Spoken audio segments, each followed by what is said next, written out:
የሮሜን መጽሐፍ ነው እየተማማርን ያለነው ምዕራፍ 10 እግዚአብሔር ረድቶን ዛሬ ከቁጥር 18 ጀምሮ ያለውን እናይና የምዕራፉን የመጨረሻ ክፍል እንማማራለን ማለት ነው። እንግዲህ በእነኚህ ሶስት ምዕራፎች በተለይ በሮሜ ምዕራፍ 9 በሮሜ ምዕራፍ 10 እና በሮሜ ምዕራፍ 11 ውስጥ ጳውሎስ በታላቁ የእግዚአብሔር የማዳን ዕቅድ ውስጥ እንደተመረጠ ሕዝብ እስራኤላውያን ያላቸውን ፖዚሽን የሚያብራራበት እነሱም አሕዛብ ክርስቶስን አምነው የሚጸድቁ ከሆነ እኛ የኪዳን ሕዝብ የሆንን የአብርሃም ዘር የሆንን እስራኤላውያን ደግሞ እንዴት ነው መዳናችን የሚለውን ጥያቄ የሚያቀርቡበት ይህንንም በተለያዩ የብሉይ ኪዳን መጽሐፍት ላይ ተመስርቶ ምላሽ የሚሰጥበት ነው። ባለፈው ሳምንት ከቁጥር 14 እስከ ቁጥር 17 ያለውን ነበር ያየን።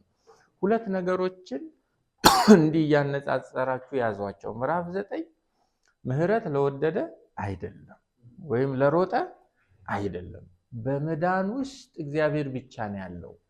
እግዚአብሔር ዓለም ሳይፈጠር ነው የሚያድናቸውን ሰዎች እንዴት እንደሚያድን እነማን እንደሚድኑ በቅድመ ዕውቀቱ አስቦ የጨረሰው የሚል ምናልባት አከራካሪ የሆነ ለአንዳንዶቻችን ለመቀበል ደግሞ የሚቸግር የሚመስልን የምርጫን አስተምሮ ምዕራፍ 9 ውስጥ አስተምሯል። ምህረት ለወደደ አይደለም ወይም ለሮጠ አይደለም። ምህረት መብት አይደለም፣ ክሌም የምታደርጉት ነገር አይደለም። ከሚሰጥ ከሚምር ከማን ነው?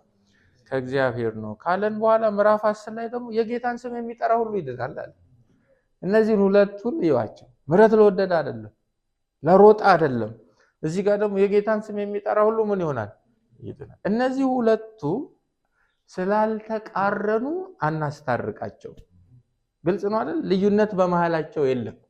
እኛ ግን ጥሎብን ከዘፍጥረት ከኤደን ገነት ጀምሮ የመለያየት በሽታ ስላለብን አንዳንዶቻችን ምዕራፍ 9ን ይዘን ጫፍ ላይ እንቆማለን። ምንም በቃ ምርጫ ነው ችክ እንላለን። አንዳንዶቻችን ደግሞ ምዕራፍ 10ን ይዘን አይደለም ማንም ሰው ካምን ይድናል።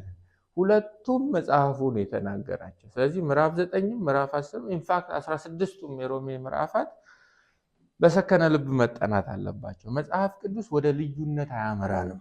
ዝቅ ባለ ልብ ካነበብነው ወደ አንድነት ነው የሚያመራን። ስለዚህ አዎ መዳን በምርጫ ነው፣ ደግሞ አዎ የጌታን ስም የሚጠራ ሁሉ ይድናል። በሁለቱም ውስጥ ስራውን ሳይሳሳት ሚዛኑን ጠብቆ የሚሰራው ማን ነው? እግዚአብሔር ነው። በዚህ የማዳን ስራ ውስጥ የሚገቡን ነገሮች አሉ፣ ደግሞ የማይገቡን ነገሮች አሉ። በገባንም ባልገባንም ግን ክብር ለማ ብቻ እግዚአብሔር ብቻ ነው። ሶ ምዕራፍ 10 ላይ ወጣችሁ ወንጌል ስበኩ ነው የሚለው አይደል? ጳውሎስ የሚዳነው በምርጫ ነው፣ ግን ውጡና ወንጌል ስበኩ ይላል። ሶ 4 ስቴፖችን ነግሮ ነበር ካስታወሳችሁ። የጌታን ስም የሚጠራ ሁሉ ይድናል። ሮሜ ምዕራፍ 10 ቁጥር 13 የምዕራፍ 10 ኃይለ ቃል ነው። ሶ ለመጥራት እንግዲህ ምን ያስፈልጋል አለ? ማመን ያስፈልጋል። ካላመኑ እንዴት ይጠራሉ? መቼም አንድ ሰው ኃጢአተኛ ነኝ ከእግዚአብሔር ጋር የሚያስታርቀኝ ከኔ የተሻለ ሌላ ኃይል ያስፈልጋል ብሎ ኮንቪንስድ መሆን አለበት። ሰው አማራጭ ስላጣ አይደለም ኢየሱስን አድነኝ ብሎ መጥራት ያለበት። እንደሚያድን ከቆመበት መሬት በላይ እርግጠኛ ስለሆነ ነው ኢየሱስን አድነኝ ብሎ መጥራት ያለበት። ስለዚህ ለመጥራት ምን ያስፈልጋል አለ? ማመን ያስፈልጋል። እንዴ ለማመን ደግሞ መስማት ያስፈልጋል። አየር ላይ አይቆምም እምነት። ለመስማት ደግሞ ያንን የሚሰሙትን መረጃ፣ ያንን የሚሰሙትን ዕውቀት፣ ያን የሚሰሙትን እውነት ይዞ የሚመጣ የሚያሰማቸው አሰሚ ደግሞ ያስፈልጋል። እርሱ ደግሞ ሰባኪ አይደለም? ይሄ ሰባኪ ደግሞ እንደዚህ ዘመኑ በፈለገበት መንገድ እንዲሁ እንደ በቆልት የሚበቅል መሆን የለበትም ነው። ማን ሊልከው ይገባል? እግዚአብሔር ሊልከው ይገባል። አያችሁ? ስለዚህ ሰባኪ ሁሉ ሰባኪ አይደለም። እኛ ሰባኪ ብለን አውቶሪቲ ልንሰጠው የሚገባው በማ የተላከውን ብቻ። ስለዚህ እግዚአብሔር ምን ብሏል? የልጄን ስም ጥሩ ትድናላችሁ፣ ለማዳን ባለጠጋ ነው አይደል የሚለው እግዚአብሔር። የማንም እገዛ ያስፈልገው። የልጄን ስም ጥሩ ትድናላችሁ፣ የምትሰሙትን ደግሞ የሚያሰማችሁ እኔ ልካለሁ ነው ያለው። ስለዚህ ማንም የተናገረውን ስለሰማችሁ መዳን አይሆንላችሁም። ሰው ሰባኪ እንዴት እናውቃለን?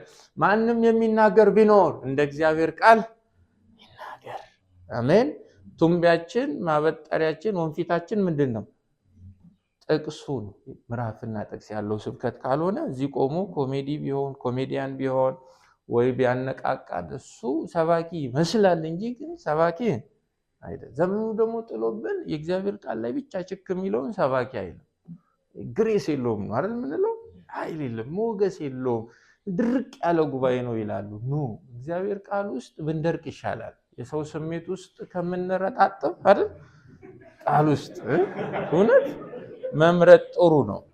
ይሄን ካወራ በኋላ ቁጥር 16 ላይ እንዲህም ሆኖ ግን ይኸው እንግዲህ ቀሎ መጥቶልሃል፣ ሰማይ ሄደን ማን ያወርድልናል አትበል። ባህሩን ተሻግረን ዮርዳኖስን ተሻግረን ወደ ኋላ ተመልሰን የከበረው ተራራ ጋር ማን ሄዶ ከሩቅ ያመጣልናልም አትበል። ቀርቦ ሆነ ያለው ለአፍህም ለልብህም ቀርቧል። መዳን አሁን ቀላል ነው። ተራራ እንደመዋጠጥ አይደለም፣ ቀላል ነው። ኢየሱስ እርሱ ክርስቶስ እንደሆነ እግዚአብሔርም ከሙታን እንዳስነሳው እመን፣ መስክር፣ ትድናለህ። ምንም ስራ የለም ብሎ ነው። እንዲህም ቀሎ መጥቶ ግን ብዙዎች ለምስራቹ ቃል ምን አልሆኑ? አልታዘዙም፣ አልተገዙም። ለምን ሲባል እውነተኛ የሆነ መስማት የሚመጣው በሰው የመስበክ ጥበብ አይደለም፣ በእግዚአብሔር ቃል ነው። የሰዎችን ልብ ለወንጌል ማቅለጥ የሚችለው የእግዚአብሔር ቃል ብቻ ነው። የሰሙበት መንገድ አይደለም፣ ጆሮአቸው አይደለም፣ ሰባኪውም የተናገረበት የረቀቀ የንግግር ችሎታ አይደለም። ሰዎችን ለወንጌል ልባቸውን እንዲያስገዙ የሚያደርጋቸው እምነት ከመስማት ይመጣል አይደለም። ይሄ እውነተኛው ጄኒውን የሆነው ሁለንተናው የሆነው መስማት ግን በማን ነው? በእግዚአብሔር ቃል ነው። ስለዚህ በእግዚአብሔር ቃል ብቻ ሰዎች ይድናሉ። አሜን። በእግዚአብሔር ቃል ብቻ ሰዎች ክርስቶስን ለድነት ይጠሩታል የሚለውን እንድናሰምርበት ነው ያደረገን። ቁጥር 17 ቁጥር 18ን ዛሬ እንጀምር። ከቁጥር 18 ጀምሮ እስከ ቁጥር 21 ያለውን እናንብብ። ዳሩ ግን ባይሰሙ ነው ወይ እላለሁ። በእውነት ድምፃቸው በምድር ሁሉ ላይ ቃላቸውም እስከ ዓለም ዳርቻ ወጣ። ነገር ግን እስራኤል ባያውቁ ነው ወይ እላለሁ። ሙሴ አስቀድሞ እኔ ሕዝብ በማይሆነው አስቀናቸዋለሁ፣ በማያስተውልም ሕዝብ አስቆጣቸዋለሁ ብሏል። ኢሳይያስም ደፍሮ ላልፈለጉኝ ተገኘው፣ ላልጠየቁኝም ተገለጥሁ አለ። ስለ እስራኤል ግን ቀኑን ሁሉ ወደማይታዘዝና ወደሚቃወም ሕዝብ እጆቼን ዘረጋው ይላል። እንግዲህ ቁጥር 16 ላይ ሮሜ 10:16 ላይ ነገር ግን ሁሉን ያለው አይደለም፣ ለምስራቹ ቃል አልታዘዙም። ኢሳይያስ ራሱ አለ ምስክርነታችንን ማን አመነ ብሏል። እንዴት የሚያሳዝኑ ሰባኪዎች ናቸው የእግዚአብሔር ሰባኪዎች። በጣም የከበረ ወርቃማ የሆነ በእግዚአብሔር ዓለም ውስጥ ትልቅ ስፍራን የያዘን መልእክት እንካችሁ ንገሩልኝ ብሎ ይሰጣቸዋል። እነሱም ተቀብለው ይሄዱና በህዝቡ ፊት ይመሰክራሉ። ኢሳይያስ 53 እኮ ወንጌል ነው አይደለም እንዴ? ወንጌላዊው ነብይ ነው የሚባለው ኢሳይያስ። እንደውም ስለ በደላችን ቆሰለ፣ እግዚአብሔር የኛን ኃጢአት አምጥቶ በእርሱ ላይ አኖረው፣ በሸላቾቹ ፊት እንደሚታረድ በግ ዝም አለ፣ ስለኛ ማለደ ብሎ ሁሉን ተናገረና ተመልሶ ወደ ላከው ወደ እግዚአብሔር ማንም አላመነንም ማለት ማንም አላመነንም።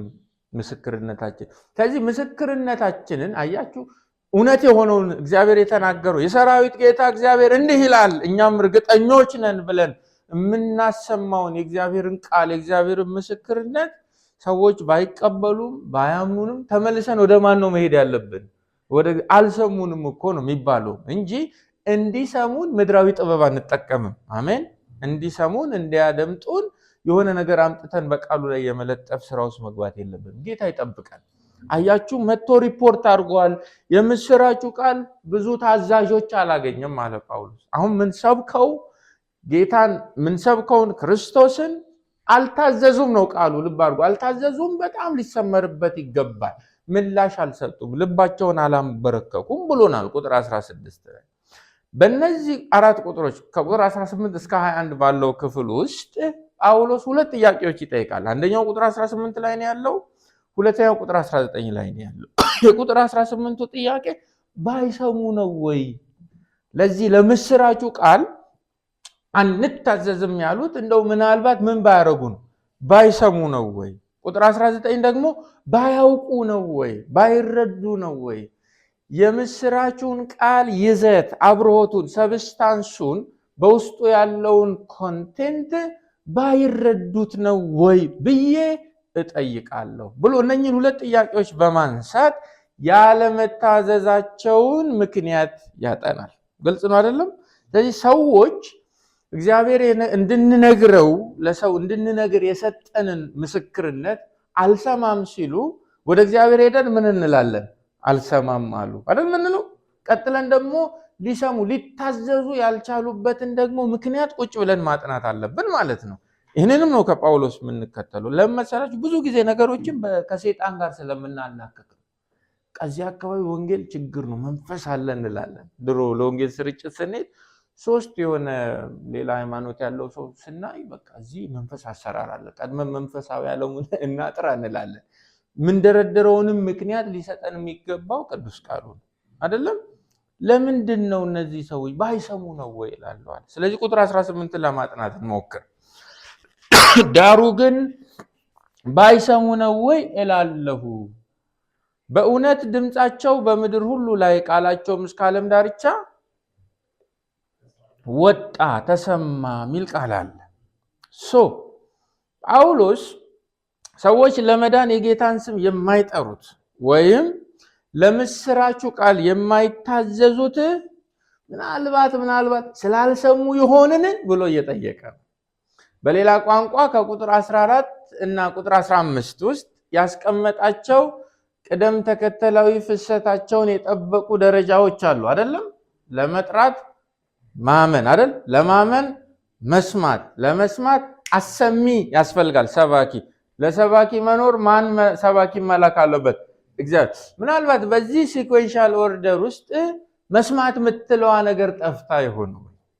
ለምስራቹ ቃል የማይታዘዙበት ምክንያቱ ስላልሰሙ ይሆን ብዬ ጠይቃለሁ። በሌላ ቋንቋ ምናልባት እነኚህ ሰዎች ሰባኪ ስላጡ ይሆን እያለ ነው። ምክንያቱም የሚሰሙትን የሚያሰማቸው ማን ነው ብለናል? ሰባኪ። ሰባኪውን ደግሞ ማን ይልከዋል? እግዚአብሔር። ስለዚህ ይሄንን የምስራቹን ቃል ምንነት የሚሰብካቸው ሰባኪ እንዲሰሙና እንዲገዙ የሚያሰማቸው የሚሰብካቸውን ሰባኪ ምናልባት እግዚአብሔር አላከላቸውም ይሆንንም እያለ ነው በዚህ ክፍል አውድ ማለት ነው። ጥያቄውን ጠይቆ ወዲያው መልሱን ነው የሚሰጠው። እዚያው ቁጥር 18 ላይ እላለሁ ካለ በኋላ በእውነት የሚል ቃል አለ። አዲስ ወደኛ ትርጉም በእርግጥ ሰምተዋል ይላል። በእውነት የሚለው ድብን አድርገው ነው የሰሙት። ስለዚህ ለምስራቹ ቃል ላለመታዘዝ ምክንያት አይደለም፣ ስላልሰሙ አይደለም ያልታዘዙት ነው። እንግዲህ አሁን ትኩረት ይፈልጋል። ሰምቶ አለመታዘዝ የሚባልም ኮንሴፕት አለ ማለት ነው። እዚህ መሀልም ምናልባት ሰምተን ያልታዘዝን ልንኖር ይሆናል። እንደታዘዝን የሚሰማን ግን ያልታዘዝን ልንኖር ስለምንችል በጣም እኔ ራሴን አስገብቼ ነው ሳጠና የነበረው። አብዛኞቹ አይሁድ ለምስራቹ ቃል ያልታዘዙት የኢየሱስ ክርስቶስን ወንጌል ስላልሰሙ ነው ብላችሁ ታስባላችሁ እንዴ? አይደለም፣ ሰምተዋል እያለ ነው። ሰምተዋል፣ ግጥም አድርገው ነው የሰሙት። ላለመታዘዛቸው ምክንያቱ አለመስማታቸው አይደለም፣ ሰምተዋል። ማስረጃ ብለው ስለሚጠይቁት ማስረጃ ይጠቅስላቸዋል። ድምጻቸው በምድር ሁሉ ላይ ቃላቸውም እስከ ዓለም ዳርቻ ወጣ ብሎ መዝሙር 19ን ይጠቅስላቸዋል። መዝሙር 19ን ከቁጥር 1 ጀምሮ ለማጥናት እንሞክር። ጳውሎስ ከአይሁዳውያን ጋር ክርክርን ሲገጥም የሚጠቅሳቸው የብሉይ ኪዳን መጻሕፍት በእነሱ ዘንድ ከፍተኛ ስልጣንና ከበሬታ ያላቸው ነው። ስለዚህ ሆነ ብሎ ከመዝሙራት ይጠቅሳል። መዝሙር ምዕራፍ 19 ከቁጥር 1 እስከ 4 ያለውን ብናጠናው ሰማያት የእግዚአብሔርን ክብር ይናገራሉ፣ የሰማይም ጠፈር የእጁን ሥራ ያውጃል። ቀን ለሌላው ቀን ይናገራል፣ ሌሊትም ለሌሊት ዕውቀትን ይገልጣል። ንግግር የለም፣ ቃልም የለም፣ ድምፃቸው በጆሮ የሚሰማ አይደለም። ያም ሆኖ ድምፃቸው ወደ ምድር ሁሉ ቃላቸውም እስከ ዓለም ዳርቻ ይወጣል ይላል። አዲስ ወደኛ ትርጉምን ያጠናውላችሁ። እርግጥ መዝሙር ምዕራፍ 19 የሚናገረው በፍጥረታት ውስጥ ያለውን የእግዚአብሔርን ጥቅል መገለጥ ነው። ስለ እግዚአብሔር መገለጥ ስንማማር ከዚህ ቀደም የነበራችሁ እንደምታስታውሱት ጥቅል መገለጥ አለ። ጀነራል ሪቨሌሽን የሚባለው ወይም ናቹራል ሪቨሌሽን የምንለው ደግሞ ስፔሻል የሆነ ልዩ የሆነ መገለጥ አለ። ስለዚህ ዓለማት ሁሉ በምድር ላይ ያሉ የአዳም ዘር ሁሉ ስለ እግዚአብሔር ናቹራል ቴዎሎጂ ያላቸው የሰበከ ሰባኪ የለም። እንደ አይሁዳውያን ተጽፎ የተሰነደ የሕጉ መጽሐፍ የለንም፣ ነቢያት የሉንም ብለው እንዳያመካኙ የእግዚአብሔርን ዘላለማዊ ኃይሉን የማይታየውን ዘላለማዊ ኃይሉንና አምላክነቱን እግዚአብሔር በእጆቹ ስራ እንዲታይ አድርጎ ፕሮጀክት ስላደረገው አሕዛብ ስለ እግዚአብሔር አናውቅም ብለው ማመካኘት አይችሉም። መዝሙር 19 ሞሮፍ የሚያወራው ስለ እግዚአብሔር ያለውን ጥቅል መገለጥ ነው፣ ጀነራል ሪቨሌሽን ነው።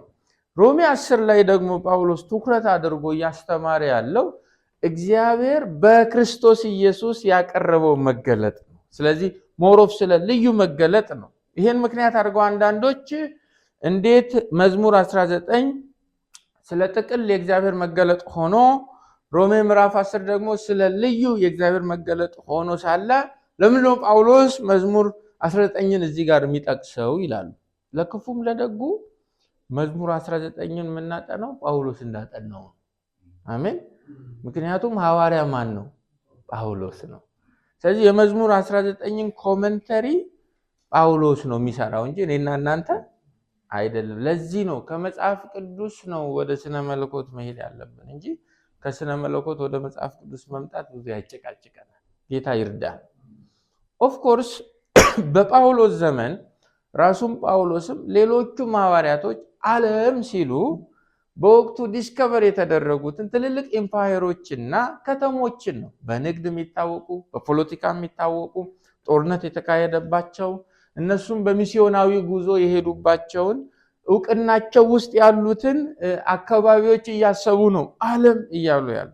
ሁሉም ሰው በግሉ እያንዳንዱ ሰው በግሉ በነፍስ ወከፍ መዳን በኢየሱስ ክርስቶስ ብቻ እንደሆነ ያውቃል፣ ወንጌል ሰምቷል እያለ አይደለም ጳውሎስ። እንደዛ አይደለም እያወራ ያለው። ዓለም ሲል ግን በተለየ ሁኔታ የአብርሃም ልጆች እስራኤላውያን የትም ምድር ይኑሩ፣ የትም አይነት ጂኦግራፊክ ዩኒት ውስጥ ይኑሩ፣ መዳን በኢየሱስ ክርስቶስ ብቻ እንደሆነ የሚናገረውን ወንጌል ሰምተዋል ነው እያለ ያለው። በሌላ ቋንቋ የምስራቹ ቃል ለእስራኤላውያን የደረሰው ልክ መዝሙር 19 ላይ ፍጥረታት ድምፃቸውን ወደ ምድር ሁሉ ቃላቸውንም እስከ ዓለም ዳርቻ እንዳወጡት አይነት ነው። ልክ እንዲሁ ነው እስራኤላውያንም የክርስቶስን ወንጌል የሰበኩት። ሰማያት፣ ከዋክብቶች፣ የሰማይ ሰራዊቶች፣ የምድር ሰራዊቶች፣ የምናቃቸው ማናቃቸው ሁሉ የእግዚአብሔርን ክብር እንደሚያውጁት ልክ እንደዚሁ እያለ ነው። ሃይፐርቦል ነው። ልክ እንደዚሁ ግነት በውስጡ ያለ አይነትን ቋንቋና ሳይቴሽን ጳውሎስ የሚጠቀመው ልክ እንደዚሁ እስራኤላውያንም ኢየሱስ ክርስቶስ ከእግዚአብሔር ጋር የምንታረቅበት መንገድ እንደሆነ የሚናገረውን ወንጌል ሰምተዋል። ምንም እንኳን አጠቃላዩ የዓለም ሕዝብ መዳን የሚገኘው በክርስቶስ ኢየሱስ እንደሆነ መስማት የሚችልበት ኦፖርቹኒቲ ባይኖረው እንኳን አይሁዳውያን ግን እንደዛ ማመካኘት አይችሉም። ቢያንስ እኛ ሐዋርያቱ ሰብከናቸዋል። ከምንም በላይ ደግሞ የሚመኩባቸው እጆቻቸው ላይ የያዟቸው ቅዱሳት መጻሕፍት መዳን በክርስቶስ እንደሆነ ነግረዋቸዋል። በቅዱሱ ቃል እየጠቀሰ ነው ቆልፎ የሚይዛቸው። ዮሐንስ 5:36 እናውጣ።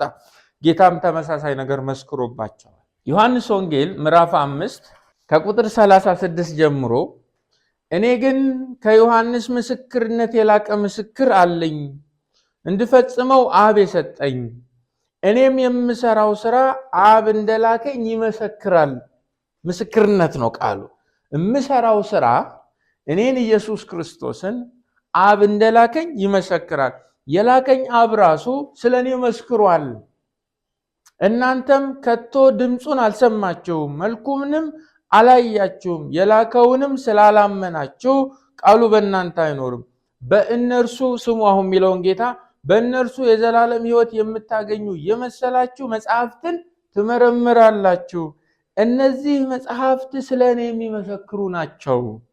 እናንተ ግን ሕይወት እንዲኖራችሁ ወደ እኔ መምጣት አትፈልጉም። ስለዚህ ስለ ኢየሱስ ክርስቶስ አንድ እስራኤላዊ ምስክርነት አልሰማሁም፣ ስለ ኢየሱስ የሚናገርን የወንጌል ብስራት አክሰስ ማድረግበት አጋጣሚ አልነበረም ብሎ ኤክስኪውስ ማቅረብ አይችልም። እንደው ሰባኪ ባይኖር እኛን ሐዋርያቱንም ባትቆጥሩ እግዚአብሔር በተለያየ መንገድ የተናገረባቸውን ሚዲየሞች በሙሉ አቮይድ ብታደርጉ እንኳን የምትመኩበት ከሌላው ከአሕዛብ የተለየነን ብላችሁ የምትመጻደቁባቸው መጻሕፍት ስለማ ያወራሉ? ስለኔ ይመሰክራሉ። ስለዚህ ቁጥሩ እንዳሸዋ የበዛው የእስራኤል ሕዝብ እጅግ በጣም ጥቂት የሆነው ብቻ ነው ለምስራቹ ወንጌል የታዘዘው።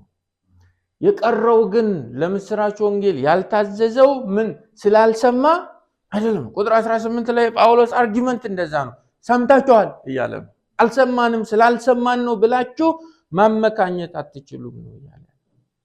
ከቁጥር 18 እንግዲህ ምንድነው የምንወስደው ምክር ነው? ይሄ ከሆነ ሐሳቡ ከዚህ ውስጥ ምንድነው ለኔና ለእናንተ የምናወጣው ምክር? አያችሁ፣ ወንጌልን የሰማ ሁሉ ለወንጌል ይታዘዛል ማለት አይደለም። ሰምተዋል። እነዚህ ሰዎች አሰማማቸው ስለ ኢየሱስ ክርስቶስ አሰማማቸው እንደውም ከአሕዛብ አሰማም ይበልጣል።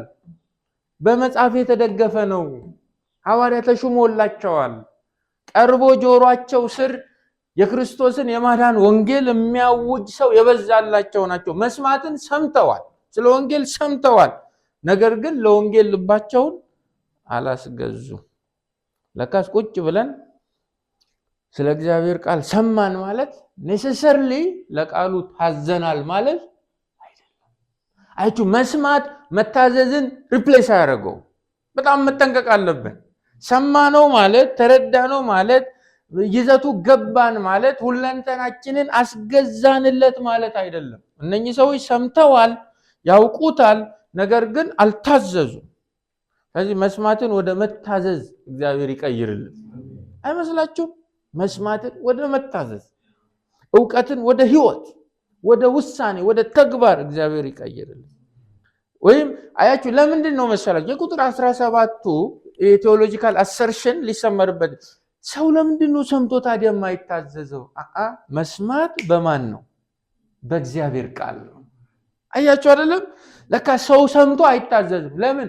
እንዲታዘዝ የሚያደርገው አብሮት የተፈጠረው ከውስጡ እሱ ጀነሬት የሚያደርገው ማንነት የለም።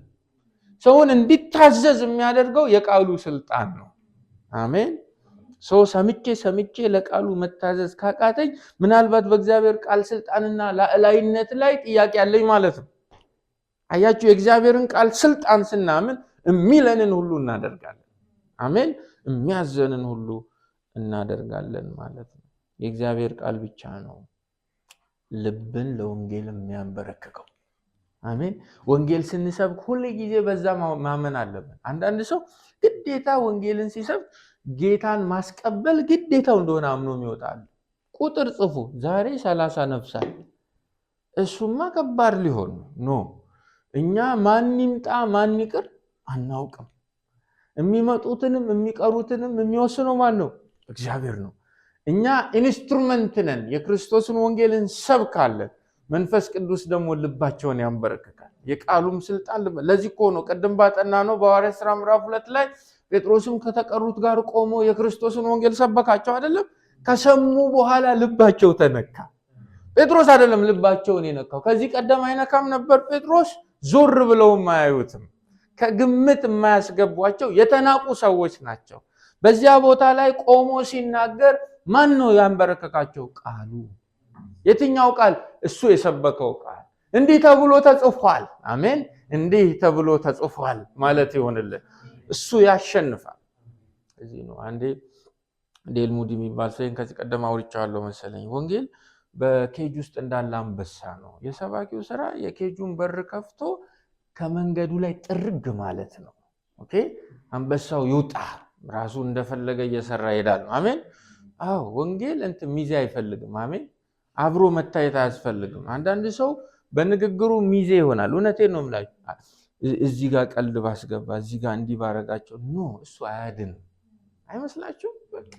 ደግነቱ ሌላ ሀገር ቢሆን አሉ እኚህ ስታንድ አፕ ኮሜዲያንስ አሉ። በብዙ ብር ከፍላችሁ ዲፕሬሽናችሁን ለቃችሁ ምትሄድ። አሁን እዚህ ሀገር ስለሌለ ብሔራዊ ቲያትር ነው፣ ብሔራዊ ቲያትር ነው። እሱም ደግሞ ሰው እየሰለቸ ነው። የአማርኛ ፊልም ኢንዱስትሪውም ወድቋል። ኮሜዲ እንደልብ አይገኝም።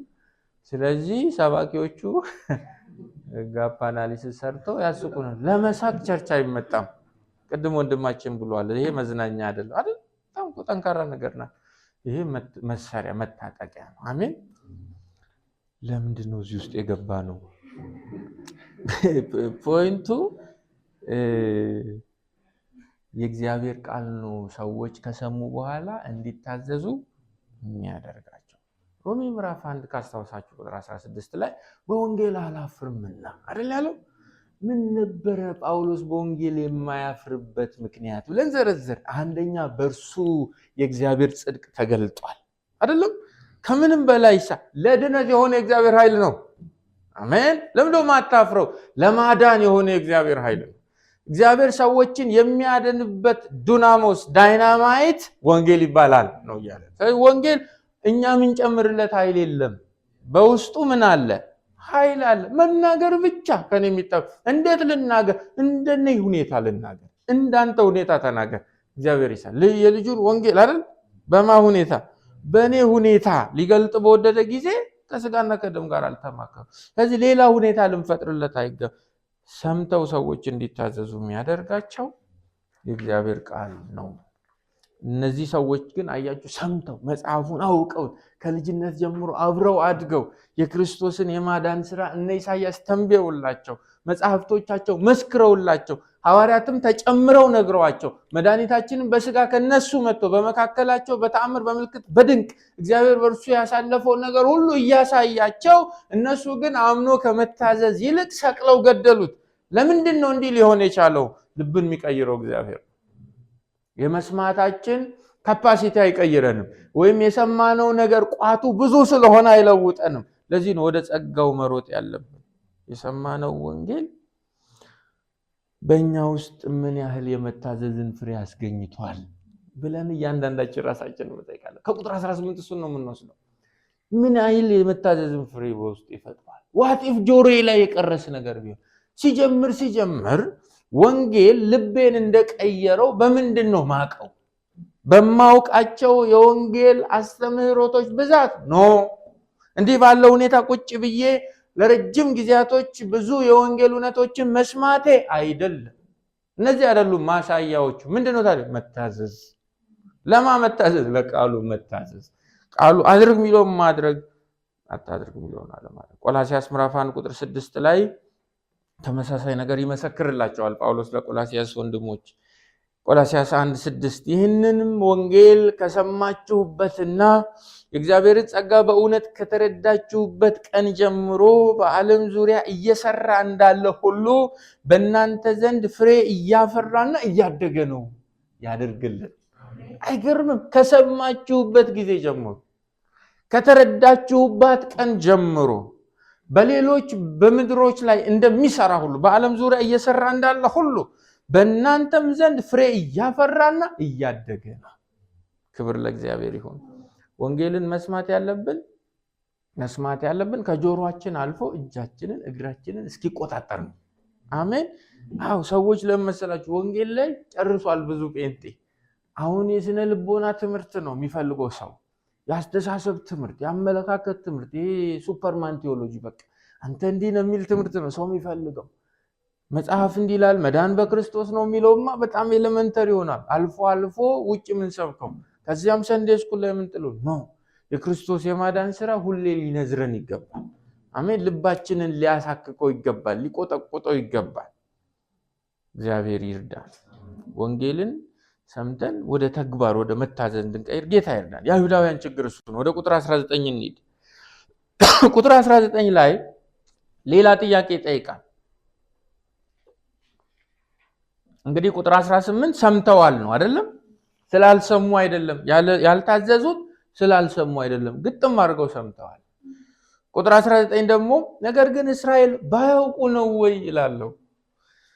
ምናልባት ባይረዱ ነው ወይ ባያስተውሉ ነው ወይ የሰሙትን ነገር ካቻላረጉት ይሆን ወይ ብዬ እንፈራለሁ።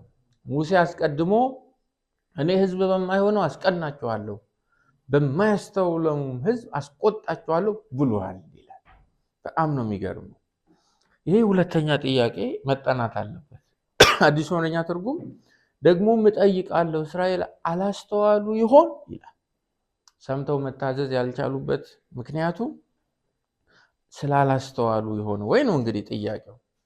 ጳውሎስ አንድ ነገር ይገባዋል። ሰዎች ወንጌልን ሰምተው ላያውቁት፣ ላያስተውሉት፣ ላይረዱት እንደሚችሉ የገባው ሰው ነው ማለት ነው። ሰው መስማትን ሰምቶ ምን ላያደርግ ይችላል? ላያስተውል ይችላል።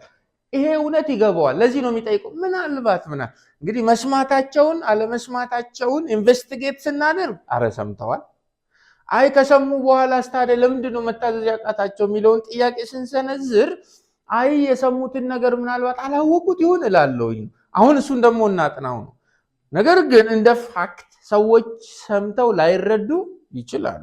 ማርቆስ ምዕራፍ 4 ቁጥር 11 ላይ መድኃኒታችን ይህን ስለሚያወራ ነው። እንዲህም አላቸው፣ እናንተ የእግዚአብሔርን መንግስት ምስጢር ማወቅ ተሰጥቷችኋል፣ በውጭ ላሉት ግን አይተው እንዲያዩ እንዳይመለከቱም፣ ሰምተውም እንዲሰሙ እንዳያስተውሉም፣ እንዳይመለሱ፣ ኃጢአታቸውም እንዳይሰረይላቸው ነገር ሁሉ በምሳሌ ይሆንባቸዋል። ስለዚህ ሰዎች ሰምተው ምን ላያደርጉ ይችላሉ? ላያስተውሉ ይችላሉ። እዚህ ሁኔታ ላይ ቆሞ ነው ቁጥር 19 ላይ ታዲያ መስማትን ከሰሙ ምናልባት ስላላስተዋሉ ይሁንን የሚለው። መልሱ ጠንካራ ነው። ልክ እንደ ቁጥር 18 ነው መልሱ። በደንብ ነው ያስተዋሉት ይላል። እየከረረ መሄዱ ነው እንግዲህ ይሄ ያለመታዘዛቸው እየከረረ ነው። ምንም ኤክስኪውስ የላችሁም እያለ ነው።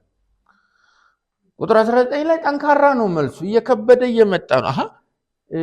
ሰምቶም አለመታዘዝ ይቻላል እያለን ነው ጳውሎስ። ኖ ሰምቶም አለመታዘዝ ብቻ አይደለም፣ የሰሙትንም በጥንቃቄ ተረድተው አስተውለው ተገንዝበውም አለመታዘዝ ሊመጣ ይችላል እያለ። አያችሁ የእግዚአብሔር ጸጋ ምን ያህል እንደሚያስፈልግ። ከዚህም በላይ ነው የሚያስፈልገን። ጌታ ይርዳን። ላለመታዘዛቸው ምክንያቱ አለማወቃቸው፣ አለመረዳታቸው አይደለም። ማስረጃ ዘዳግም ምዕራፍ 32 ቁጥር 21 በጣም የሚገርም ሰው ነው። ቁጥር 18 ላይ ስላልሰማን ነው እንዳትሉ ሰምታችኋል። ማስረጃ ዳዊት። ቁጥር 19 ላይ ደግሞ ስለማናቅ ነው ስለማናስተውል ነው እንዳትሉ ታውቃላችሁ፣ ታስተውላላችሁ። ማስረጃ ሙሴ። እየጠቀሳችሁ ያሉ ሰዎችን አይታችሁ። ቁጥር 20 እና 21 ላይ ደግሞ ኢሳይያስ። ምንም እኮ የቀረ ነገር ከመዝሙራትም ከሕጉም መጽሐፍ ከነቢያትም ጠቅሷል። መጽሐፎቹ ሁሉ ይመሰክሩባቸዋል። ለምን? እናንተ ክርስቶስን እንዴት እንዳልታዘዛችሁ ይመሰክራል ነው እያለ ያለው። ስለዚህ የጳውሎስን ኮቴሽን ብቻ አይታችሁ ዳዊት፣ ሙሴ፣ ኢሳይያስ የሚለውን ኮቴሽኑን ብቻ አይታችሁ እነኚህ የሮሜ ምዕራፍ 10 የመጨረሻው ክፍል ሙግትና ክርክር ነው ማለት ነው። ከባድ ሙግትና ክርክር እና በቀላሉ የማይወጡበት ቤት ውስጥ ከቷቸው ከኋላ ቆልፎባቸው መልስ አምጡ እያለ ነው። ከባድ ሰው ነው። በጣም እያሰቃያቸው ነው። መልስ መስጠት አይችሉም። እግዚአብሔር ጥበብን ያበዛለት ሐዋርያ ነው። አያችሁ የእግዚአብሔርን ቃል ብቻ ማዕከል አድርጋችሁ ስታገለግሉ በሚከራከሯችሁ ፊት እግዚአብሔር እንዲህ ጥበብ ይሰጣል። አሜን። በሌላ በምን ታሳምነዋል? አይሁዳዊ እኮ አስቸጋሪ ነው። በሰንበት አትረስ ስትለው ያረሰ ያጭዳል። ስለዚህ ሕጉ ምን ተባለ? አትረስ አትጨድ ሊሆን። ያረሰ ያጨደስ በጎተራ ይከምራል። እሺ አትረስ አትጨድ በጎተራ አትከም። በጎተራ ይከምር። እንዲህ ናቸው። የሕጉን ክፍተት ያጠኑና ሄደው የሚገቡ ናቸው። አስቸጋሪ ሰዎች ናቸው። በጣም አስቸጋሪ ናቸው። ያቃቸዋል። ለዚህ አማራጭ የለውም። እዚህ ጋር አሁን ምንም ሌላ ቋንቋ አይሰራም። ዳዊት እንዲህ ብሏል፣ ሙሴ እንዲህ ብሏል፣ ኢሳይያስ እንዲህ ብሏል። ከዚያ መጨረሻ ላይ ሂሳብ እናወራርዳለን። ቁጥር 19 ምንድን ነው እየተናገረ ያለው? አያችሁ መንፈሳዊ ችግሮች እንደ አገልጋይ መማር አለብን። መንገዳችን ላይ መንፈሳዊ ችግሮች፣ አለመግባባቶች፣ ክርክሮች፣ ሙግቶች ሲከሰቱ በቀዳሚነት አገልጋይ ይዞ መውጣት ያለበት ቃሉን ነው። አይ እኔ ሎጂካል ይሄን ነገር ሳስበው አይባልም አይደለም፣ ወይም ደግሞ ሲመስለኝ አይባልም። አሁን የፖስት ሞደርን ሶሳይቲ የእግዚአብሔርን ቃል እንደሚያመልከው ሁሉ ሎጂክንም ማምለክ ጀምሯል። እንዴ ከባድ ነው። እናምናለን። አዎ ለአመክንዮ ግን ከቃሉ የበለጠ ስልጣንን አንሰጥም። ለምን? እግዚአብሔር መንፈሳዊም ነዋ። እኔ የኦርቶዶክስ ቤተክርስቲያን ያስተምሮ መጠሪያዎቿ ደስ ይሉኛል። ሚስጥረ ስላሴ ጥሩ ነው። እኛስ ነገረ ስላሴ ነገረኛ እኮ ነው። ለዚህ ስፔስ ያስፈልጋል። ሚስጥረ ድነት ሄዳችሁ የሆነ ቦታ ምን ይሆንባችኋል? ሚስጥር ይሆነ። እኛስ ነገረ ሎጎስ መሄዳ ሎጂያ የሆነ ቦታ ዲፋይን ኤቪደንስ ያስፈልጋል። ካልሆነ መቀመጥ አንችል። ስፔስ እንስጥ ለእግዚአብሔር። አሜን። ሚስጥር ጥሩ ነው አይመስላችሁም? ለምንድን ነው እዚህ ውስጥ የገባ ነው? እሺ ጥቂት ስለ ዘዳግም ምዕራፍ 32 እናጥና። ምክንያቱም ከባድ ነው አጠቃቀሱ። ታውቃላችሁ ነው ሙግቱ። የጠቀሰው ደግሞ በማያስተውል ሕዝብ አስቀናችኋለሁ የሚል ነው። ቴት ወዴት እንዴት ይገናኛል የሚለው ጥንቃቄ ይፈልጋል። የጳውሎስን የመጽሐፍ ቅዱስ አጠናንም እናያለን በዚህ ውስጥ። ግልጽ ነው አይደለም? ባይብል እንዴት እንደሚጠና የሚገባን ለምን ጠቀሰው ነው። ዘዳግም 32:21 ዘዳግም 32 ሙሉ ምዕራፉ ሙሴ ከመሞቱ ጥቂት ጊዜያቶች ቀደም ብሎ ለእስራኤላውያን የማስጠንቀቂያ መልእክትን በዝማሬ የተናገረበት የሙሴ መዝሙር ነው ዘዳግም 32 እና ዘዳግም 32 ከመጀመሩ በፊት ዘዳግም 31 ቁጥር 28 ላይ ሄዳችሁ ካያችሁ ይህን ቃል ይሰሙ ዘንድ እንድናገር ሰማይንና ምድርን ምስክር አድርጌ እንድጠራባቸው። በደንብ እኮ ነው ሙሴ የሚያውቃቸው። ባይዘው ከባድ ነው፣ ያውቃቸዋል። የነገድ አለቆቻችሁን በሙሉና ሹሞቻችሁን ሁሉ በፊቴ ሰብስቡ። እኔ ከሞትኩ በኋላ ፈጽማችሁ እንደምትረክሱ ካዘዝኳችሁም መንገድ ዘወር እንደምትሉ አውቃለሁና በእግዚአብሔር ፊት ክፉ ድርጊትን ስለምትፈጽሙ እጆቻችሁ በሰሯቸውም ነገሮች እርሱን ለቁጣ ስለምታነሳሱት በሚመጡት ዘመናት ጥፋት ይደርስባችኋል። እንዲህ አሁን ይሄ ምን የሚባል ኮንፈረንስ ነው? አለ እንዲማይነ ኮንፈረንስ ተሰብሰቡ። ምንድነው? ለምን በሚመጣው ዓመት እኔ ከሞትኩ በኋላ እግዚአብሔርን ስለምትክዱት በጣዖት ስለምትቀይሩት የሚመጣባችሁን ደግሞ ቁጣ ልንገራችሁ። ከቤት ብሎ ሲወጣ የሚገርም እኮ ነው የእግዚአብሔር ስራ። ደግሞ እስራኤልም የሚገርም እንደዚህ አይነት ኮንፈረንስ ሙሴ ስለሆነ እንጂ ሰው አይሰበሰብም። ይህን ካስጠነቀቃቸው በኋላ ነው እንግዲህ ሙሴም ይላል የዚህን መዝሙር ቃል ከመጀመሪያ እስከ መጨረሻ ድረስ ለተሰበሰበው የእስራኤል ሕዝብ ሁሉ በጆሮአቸው እንዲህ ሲል አሰማ ይላል። ዝማሬ እኮ ነው። ምን አይነት ሙዚቃ ይዞ እንደሆነ አላውቅም። ሰብስቦ በዝማሬ እየነገራቸው ነው። ዘዳግም 32 ከቁጥር 9 ጀምሮ ካያችሁ እስከ ቁጥር 14 የዝማሬው ኮንቴንት መጀመሪያ እግዚአብሔር ለእስራኤል ያደረገውን ጥበቃ፣ አቅርቦቱን፣ ለእስራኤል ያደረገው ምሪቱን፣ ቸርነቱን ነው የሚዘረዝረው። ከዚያ ከቁጥር 15 ጀምሮ የእስራኤልን አስቸጋሪነት፣ አልታዘዝ ባይነት፣ ልበደንዳናነት፣ ጣዖት አምላኪነትን ይናገራል። በተለይ ዘዳግም 32:15 ይገርመኛል። አዲስ ወረኛ ትርጉም የሹሩን ወፈረ ይላል። ረገጠ፣ ጠገበ፣ ሰውነቱ ደነደነ፣ ለሰለሰ። በቃ ይሄ መስቀል ጊዜ የሚሸጥ ሻኛ ያለው በሬ እንደማለት እኮ በቃ በደንብ ነው የሳላቸው። አይገርምም? ወፈረ፣ ረገጠ፣ ጠገበ፣ ሰውነቱ ደነደነ፣ ለሰለሰ ካለ በኋላ የፈጠረውንም አምላክ ተወ። ጌታ ይጠብቃል። አዳኙንም ናቀ። ለካ ወፍሮ ደንድኖ ለስልሶ መሬት ረግጦ ከብዶ ገዝፎ አምላኩን ተው ረሳው። እስራኤል ይሄን ደግሞ እኮ የሚነግራቸው በረሃ ላይ ነው። መጨረሻችሁ እንዲህ ነው፣ ያወፍራችኋል፣ ያሰባችኋል፣ በነገር ሁሉ ይባርካችኋል፣ ግን ትተውታላችሁ ነው ያላቸው። የጳውሎስ ኮቴሽን የሚገኘው እዚሁ ምዕራፍ 32 ቁጥር 21 ላይ እንግዲህ ኮንቴክስቱን እንድታዩት ነው። በእስራኤልና በሙሴ መካከል በወቅቱ የነበረውን ግንኙነት እንድታዩት ነው። እንዲህ እየዘመረ ከመጣ በኋላ ቁጥር 21 ላይ አሁን እግዚአብሔር ነው መናገር የሚጀምረው ዝማሬ ውስጥ ለእስራኤል። አምላክ ባልሆነው አስቀኑኝ፣ በምናምንቴዎቻቸውም አስቆጡኝ፣ እኔም ሕዝብ ባልሆነው አስቀናቸዋለሁ፣ በማያስተውል ሕዝብ አስቆጣቸዋለሁ። በጣም የሚገርም ነው። ቁጥር 21 ላይ እግዚአብሔር ለእስራኤል ደንዳናነት፣ አስቸጋሪነት ተመጣጣኝ የሆነ መልስ እንደሚሰጥ በዝማሬ ውስጥ በሙሴ አልፎ የተናገረበት ተመጣጣኝ መልስ ነው የሚሰጣቸው። በደንብ ይሁት ቁጥር 21ን በግጥም መልክ ነው የተቀመጠው።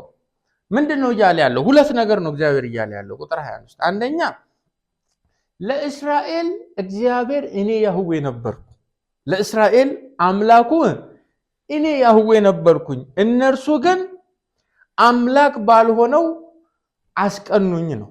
አስቀኑኝ አይደል?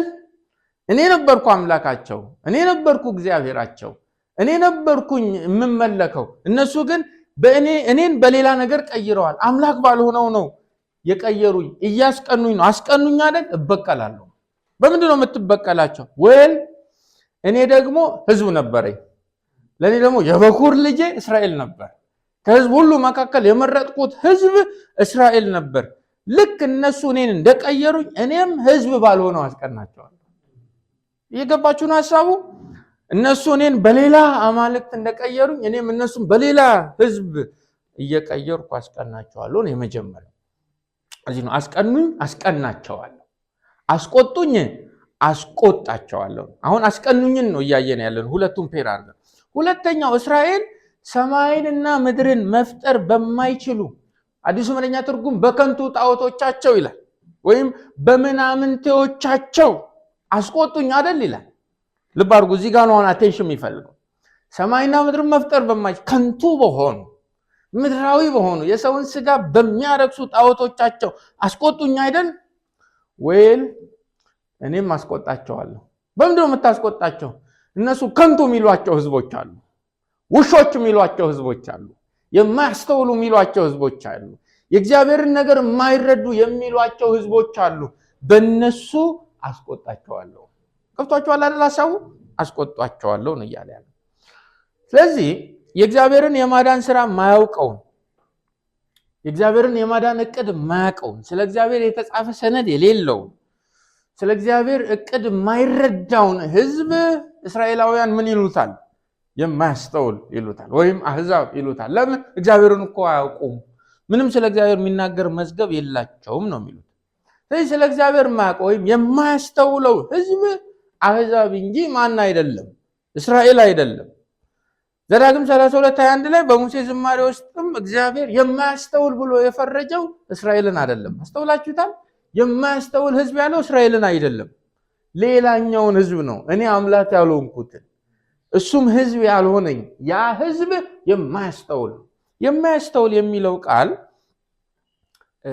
ስለ እግዚአብሔር የሚማርበት የተጻፈ ህግ ከእኔ ያልተሰጠው ማለቱ። እንደዛ አይነቱን ህዝብ ነው የማያስተውል የሚሉት እስራኤላውያን። በዛ ህዝብ አስቀናቸዋለሁ። እንዴት አድርገህ ነው የምታስቀናቸው? የሚያስተውል አድርጌ እያለ ነው። አሁን የአህዛብ ኮምፒቲሽን እዚህ ጋር ሊመጣ ነው። በደንብ ኮቴሽኑ ሊገባ ነው። ከዚህ ውስጥ ግን የሆነ ትምህርት ይዘን እንድንወጣ ፈልጋለሁ። አያችሁ፣ እግዚአብሔር የማያስተውል ህዝብ የሚለው ቴክኖሎጂና ዴሞክራሲ የሌለውን አይደለም። ገብቷችኋል? ለእግዚአብሔር የማያስተውል ህዝብ መጽሐፍ ቅዱስ የሌለው፣ የቃሉ ብርሃን የሌለው፣ እግዚአብሔርን በቃሉ በህጉ በምስክርነቶቹ መገናኘት ያልቻለን ህዝብ ምን ይላል እግዚአብሔር? የማያስተውል ህዝብ። ይሄ በብሉይ ኪዳን የታወቀ ቋንቋ ነው። ክርስቲያናዊ ንጽረተ ዓለም አንዲት ምድር ከምንም ነገር በፊት የሚያስፈልጋት ምንድነው ይላል ማለት ነው? የቃሉ ብርሃን ነው። አስተዋዮች ነን አስተዋዮች አይደለንም በእግዚአብሔር ሚዛን የሚለውን የሚወስነው ለእግዚአብሔር ቃል ያለን ከፍተኛ ስፍራ ነው። ኦኬ፣ የማያስተውል ህዝብ ምንድነው ታዲያ ጳውሎስ እያላቸው ያለው ሙሴን ሲጠቅስ? እናንተ እስራኤላውያን ለምስራችሁ ቃል መታዘዝ ያልቻላችሁት ስላልተሰበከላችሁ ወይም ስላላወቃችሁት አይደለም። ታስተውላላችሁ። እናንተ እንደ አሕዛብ አይደላችሁ። እናንተ የምታስተውሉ ናችሁ። ለዚህ እኮ ነው እግዚአብሔር በማያስተውል ህዝብ አስቆጣቸዋለሁኝ የሚል ያለው። እናንተ ምን ስለምታረጉ? ስለምታስተውሉ ነው። እንዴት ስለ እግዚአብሔር እናንተ ትሰበካላችሁ? እንዴት የእግዚአብሔር የማዳን እቅድ እንዲህ ነው እንዲያ ነው ተብሎ ለእናንተ ይነገራችኋል? ታውቁ የለ እንዴ? የማያስተውለው ህዝብማ ሌላ ህዝብ ነው። ሙሴ ዘዳግም 32 ላይ መስክሮባቸዋል። እናንተን የምታስተውሉ ብሎ በውስጥ አዋቂነት፣ አሕዛብን ደግሞ የማያስተውሉ ብሎ ፈርጆ ስለእናንተ መስክሯል። እነሆ ድንግል ትጸንሳለች ወንድ ልጅንም ትወልዳለች የሚለው የእናንተ መጽሐፍ አይደል ወይ? ሰው የሚታረቀው በእግዚአብሔር ነው የሚለውን፣ እሱ ነፍሱን ይሰጣል ብዙዎችን ያጸድቃል የሚለውን ምስክርነት የሚያትቱት እናንተ እጅ ያሉ መጽሐፎች አይደሉ ወይ? እናንተ ታስተውላላችሁ፣ ጠንቅቃችሁ ታውቃላችሁ። ሚዳነው በክርስቶስ እንደሆነ የነቢያቱ ምስክርነት ያረጋግጣል። ሙሴም ይሄን ተናግሯል። ታዲያ ምንድነው ልትለን የፈለግከው? አለመታዘዛችሁ ካለመስማትም ካለማወቅም የመጣ አይደለም። so what willful refusal ሆን ብሎኝነት ላይ የተመሰረተ አለመታዘዝ ነው። ጌታ ከዚህ ይጠብቃል። አንታዘዝም ያላችሁት የሰማችሁትንና ጠንቅቃችሁ የምታውቁትን ወንጌል ነው ያለ። እምቢ ያላችሁት ልባችንን አናንበረክክለትም ያላችሁት የሰማችሁትን ደግሞ በሚገባ የተረዳችሁትንና ያስተዋላችሁትን ወንጌል ነው። ምንም አይነት ኤክስኪውስ ማቅረብ አትችሉም። ሆን ብሎኝነት አለ አለመታዘዛችሁ ውስጥ፣ የግል ፍላጎት ቀድሟል አለመታዘዛችሁ ውስጥ እያለን ነው። እግዚአብሔር ይርዳል። ሐዋርያት ሥራ ምዕራፍ 2 ቁጥር 22 ቅድም ያነበብነው ክፍል ላይ የእስራኤል ሰዎች ሆይ ነው ያለው ጴጥሮስ። ይህን ቃል ስሙ፣ ራሳችሁ እንደምታውቁት፣ አያችሁ ያውቃሉ፣ እንደምታውቁት የናዝሬቱ ኢየሱስ እግዚአብሔር በመካከላችሁ በእርሱ በኩል ባደረገው ተአምራትና በድንቆች በምልክቶች ከእግዚአብሔር ዘንድ ለእናንተ የተገለጠ ሰው ነበር። you know this ታውቃላችሁ። ኢየሱስን እግዚአብሔር ክርስቶስ እንዳደረገው ጌታ እንዳደረገው በመካከላችሁ በተአምር በምልክት እናንተ በሚገባችሁ ቋንቋ በሌላ እኮ መስፈርት ምናልባት በሙሴ ከተገለጠው ተአምር የሚበልጡ ተአምራትን በክርስቶስ አሳይቷል። ሙታን ተነስተዋል። የማታውቋቸው ነገሮች የሉ፣ ታውቃላችሁ። ታዲያ ለምንድን ነው ያልታዘዝነው? ዊልፉሊ ነው ያልታዘዛችሁት። ሆን ብላችሁ ነው። እየተነገራቸውና እያወቁ ነው ሊታዘዙ ያልቻሉ። ከዚህ እኛ ማምለጥ አንችልም። መጠርጠር ጥሩ ነው። ራስን ሰምታችሁኛል። እኔ ይህን ክፍል ስዘጋጅ ጌታ ሆይ ለካ እያወቅኩና እየተረዳሁ ላልታዘዝ ይችላሉ ማለት ነው። ይሄ ምን ያስረዳኛል? ሁል ጊዜ ወደ ጸጋው ዙፋን አሜን። ሁል ጊዜ ለምን የሚያግዘን ነገር እዛ አለ። ምሕረትን ለመቀበል በደከመን ጊዜ አቅምን ለመሸመት ወደ ጸጋው ዙፋን ሁሌ መገናኘት አለብን። ጌታ ይርዳን። ይሄ ደግሞ አድሚት ማድረግ ይጠይቃል። ገብቷችኋል? ያስፈልገኛል። የእግዚአብሔር ጸጋ ያስፈልጋል። ቆዳ መስታወት ቢሆን ሁሉ ነገራችን ቢታይ በሰላም አብረን እንቀመጣለን? ምናስበው ሁሉ ቢወራ እንደዛ አይነት በሽታ አለ ብያችኋለሁ አይደል? ሰዎቹ የሚያስቡትን ያመልጠዋል አፋቸው። የሚያስቡት ቶሎ ይወጣል። ስድብም ቢሆን ቶሎ ይወጣል። እሱ በሽታ ጥሩ ነው። ሁላችን ብንታመም ግን እንገናኛለን እሁድ እሁድ። እሱም በሽታ ብንታመም እኔ አሁን የምሰድባችሁን ያመልጠኛል። ማማችሁ ሁሉ ሲያመልጠኝ ማለት ነው። ክርስትና እኮ ቢሆን እንደዛ ነው። ኃጢአታችሁን እርስ በርሳችሁ ምን ተደራረጉ ተናዘዙ አይደል የሚለው። ምላችሁ ክንፉን የተላጨ መልአክ እዚህ የለም ነው አይደለም? ሁላችንም የሆነ ቀበሌ የሚያህል ነገር አናጣም። ሰው መጠርጠር ጥሩ ነው። ምን ብሎ መጠርጠር? እየሰማውም እየተረዳውም እማልታዘዝ ሰው ሳልሆን አልቀርም ብሎ መጠርጠሩ ይሻላል። ግድ የላችሁ። አያችሁ፣ የምንሰማው ነገር የሆነ ትሪክ አለው። አይምሯችን ላይ ሲጋገር የኖርኑ ይመስለናል። በቃ ብርት ሲል በቀጥታ አውቶማቲካሊ የኖርነው ነው የሚመስለን። ኖ እንድንኖረው እኮ ነው የበራልን። ወደ ተግባር እንድንቀይረው ነው እግዚአብሔር ቃሉ የሚያበራልን እንጂ በቃ ይኸው ነው ሂዱ ሊለን አይደለም። እነኚህ ሰዎች ተሸወዱ። ሰምተዋል፣ ተረድተዋል፣ አንታዘዝም ማለት ከባድ ነው ልባቸው። እነርሱ ለምንድን ነው በዚህ ደረጃ ያልታዘዙት? እየሰሙ እያስተዋሉ ለምንድን ነው ያልታዘዙት? ምክንያቱም በፈረስ ሲጠብቁት እሱ ባህያ መጣ። ገብቷቸዋል አይደለም? እነሱ ፖለቲካዊና ኢኮኖሚያዊ ድነትን ይሰጠናል ብለው ሲጠብቁት የለም የሚያስፈልጋችሁ የነፍሳችሁ መዳን ነው አላቸው። እሱ ኤክስፔክቴሽናቸውና እሱ ይዞ የመጣው ነገር ይቃረናል። እነርሱ በቀኝ ግዛት የጨቆኗቸውን በሰይፍ ስለቱ እንዲያጠፋላቸው ሲጠብቁ፣ እርሱ ግን አቅም እንደሌለው እንደ ምስኪን እንደሚታረድ በግ እንጨት ላይ ደረቀ። የሚጠብቁት መሲህና እግዚአብሔር በመካከላቸው የገለጠው መሲህ ተጋጨባቸው። በስራ ለመጽደቅ ብለው ሃይማኖትን ሲያሞካሹ፣ ሃይማኖትን ሲጠብቁ፣ ሰዎችም ላይ የሃይማኖትን ገመድ ሲተበትቡ፣ እርሱ ግን የለም ሰው የሚጸድቀው በስራ አይደለም በእኔ እመኑ አጸድቃቸዋለሁ አለ። እነዚህ ነገር ነው ያራራቃቸው። ለካ ሰው እያወቀ እያስተዋለም እየተረዳም አይታዘዝም። ልቡ ልከኛ ሊሆን ይችላል። ጌታ ይርዳል። በክርስትና ጉዟችሁ ፕሊስ በእውቀታችሁ አትመኩ። ፕሊስ በሰማችሁት ነገር እንዳትመኩ። ክርስትና የሚኖረው በእግዚአብሔር ጸጋ ነው። ክርስቶስ ለማ ያስፈልጋል? ለሁላችን። መቼ ያስፈልጋል? ሁል ጊዜ ያስፈልጋል። ዓለማዊ ምኞትን ማን ያስክደናል? የሰማነው አይልም፣ ያስተዋልነው አይልም። ዓለማዊ ምኞትን ማን ነው የሚያስክደን? ጸጋ። እግዚአብሔርን መምሰል ማን ነው የሚያሰለጥነን? ጸጋ። ጸጋ ያስፈልጋል። ጸጋ በጣም ኮንፊውዥን ውስጥ ያለ የእግዚአብሔር በረከት ነው በዚህ ዘመን። አንዳንዱ ጸጋ እንዲቆሙ መስበክ ይመስለዋል። አንዳንዱ ጸጋ ትንቢት መናገር ይመስል ነው። ጸጋ እኔና ኢየሱስ መካከል ያለውን ጋፕ የሚሸፍን የእግዚአብሔር ጡንቻ ነው። አሜን። እኔና ክርስቶስ መካከል ወይም በተጠበቀልኝ በመክበር ተስፋና አሁን ከጸደቅኩኝ በኋላ በመቀደስ ሂደት ውስጥ ያለውን ጋፕ የሚሸፍን የእግዚአብሔር ጸጋ ሁሌ መጠየቅ አለብን። ጸጋ ይብዛልን። ለዚህ ነው የክርስቶስ ጸጋና ሰላም አይደል ይብዛላችሁ። የሐዋርያቱ የሁል ጊዜ ልመና ለቅዱሳኑ ጸጋ ይብዛላችሁ፣ ሰላም ይብዛል። የትኛው ሰላም? አይ አሁን በክርስቶስ ኢየሱስ ጋር ከእግዚአብሔር ጋር ሰላም አለ። ታዲያ የትኛው ሰላም? የእግዚአብሔር ሰላም። በመውጣት መግባታችሁ በህይወታችሁ የእግዚአብሔር ሰላም ይብዛላችሁ። እንድትቀደሱም ደግሞ የእግዚአብሔር ጸጋ ይብዛላችሁ። እነዚህን ሁለቱን ጌታ ያብዛልን። ወደ ቁጥር 20 እንሂድ። ሰው ቁጥር 18 ሰምታችኋል ነው። ቁጥር 19 ታውቃላችሁ ነው። ሶ ዲና ያላችሁ ሪፊውዝ አላችሁ ዊልፉል ነው፣ ሆነ ብሎ የተሰራ አለመታዘዝ ነው ያላችሁ። ወደ ቁጥር 20 እንሂድ። ኢሳይያስም ደፍሮ አይደል የሚለው ቁጥር 20 የሚገርም እኮ ላልፈለጉኝ ተገኘው ላልጠየቁኝም ተገለጥኩ አለ። ኢሳይያስም ደፍሮ ማለት ለምን አስፈለጉ? ጳውሎስ እስራኤላውያንን ጠንቅቆ ያቃቸዋል። በጣም እየተናገረ ያለው ሰምታችኋል። አይኖ እናንተ እስራኤላውያን የሮሜን መጽሐፍ ከጀመርኩበት ሰዓት ጀምሮ በእነዚህ ሁለት ምዕራፎች ውስጥ በተለይ ደግሞ አሁን በማወራውን በቁጥር 18 እና 19 ትምህርት ኦፌንድ እያረኳችሁ ነው። ስለማትሰሙ አይደለም ስለማታውቁ አይደለም እያልኳችሁ ነው። ኦፌንድ እያደረኳችሁ ነው። ለወንጌል መታዘዝ ያቃታችሁ ሆም ብላችሁ እልከኞች ስለሆናችሁ ነው። ሙሴ 32 ላይ በዘዳግም እንደተናገረው ነው የሆነው እና ሪስክ ወስጄ ነው የምናገራችሁ። ተመሳሳይ ሪስክ የወሰደ ሰው አለ እያለ ልክ እንደኔ አንገቱን ለሰይፍ ሰጥቶ ኮሬጂየስሊ በድፍረት እነሱ ሊሰሙ የማይወዱትን የሚጎመዝዛቸውን የእግዚአብሔርን እውነት ቆሞ የነገራቸው ሰው አለ ኢሳይያስ። ለዚህ ነው ኢሳይያስ ደፍሮ በጣም ሪስክ